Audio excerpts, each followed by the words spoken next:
wind. It's everywhere, but do we ever consider its possibilities?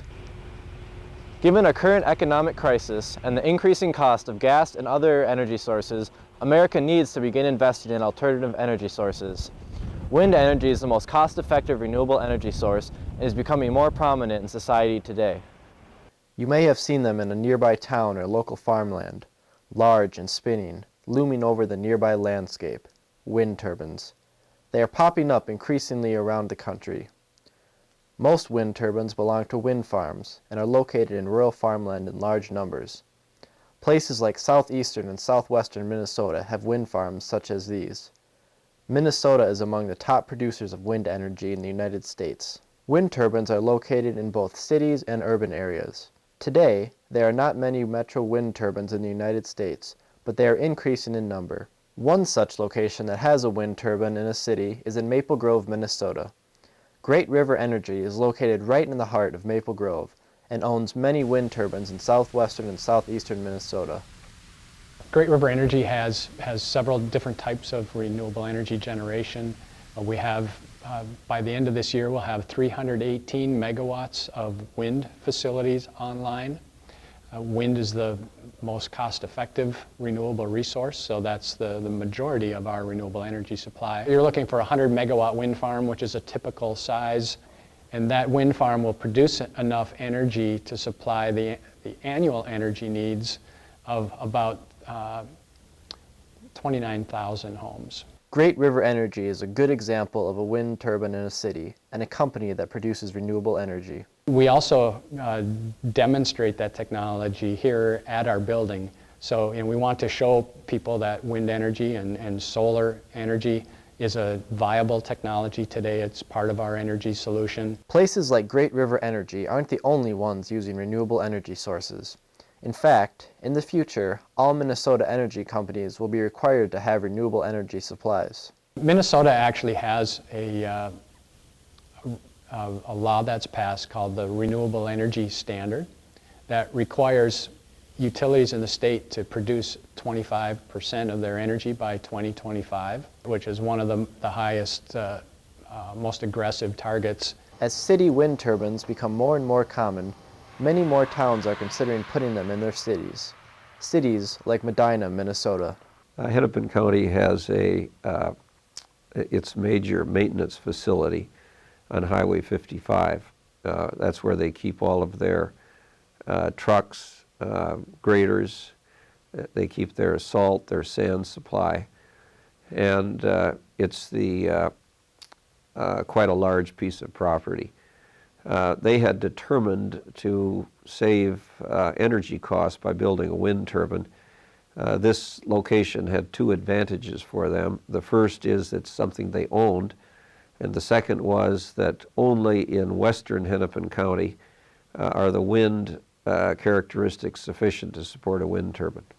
Some Medina residents voiced concern about the proposal for the new turbine, stating they believed it would be loud, dangerous to wildlife, and out of place in this small, quaint town. They were concerned about noise. They were concerned about safety. The main issue raised by the property owner to the south, as well as many other community members, and when I say many, probably 50 to 75, they were concerned about the visual impact of the wind turbine on the community, how it would look, what it would do to property values. Despite the opposition, the town voted for the turbine.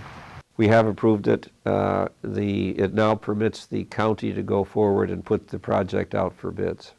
With wind turbines already in place and new ones springing up all the time, one might wonder why we don't already have more of this seemingly flawless renewable energy source. But is it flawless? Wind has one bit of a challenge related to it, and that's wind is a variable generation type. So we can't control when the wind blows, so we take that wind energy as it's available to us. Other concerns that are brought up are shadow or flicker. When the sun is shining at low angles on the rotating blades, it can cause a shadow that causes a flicker effect, and some people are more sensitive to that than others. Another concern is noise. And actually the manufacturers have done a real good job with manufacturing very quiet gearboxes. So, what is the future of wind energy?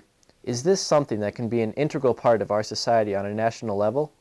I think wind energy in the foreseeable future will be one of the major alternative energy sources. I think there's a real good possibility that wind could supply somewhere in the 20% range on a national basis of our future electric needs. In places where there's been more interest and more effort on the national scale to develop wind resources, such as in Denmark and in Germany, there has been a collective effort throughout the country to not only develop wind resources, but also develop a transmission system that can get the electricity to where it's consumed.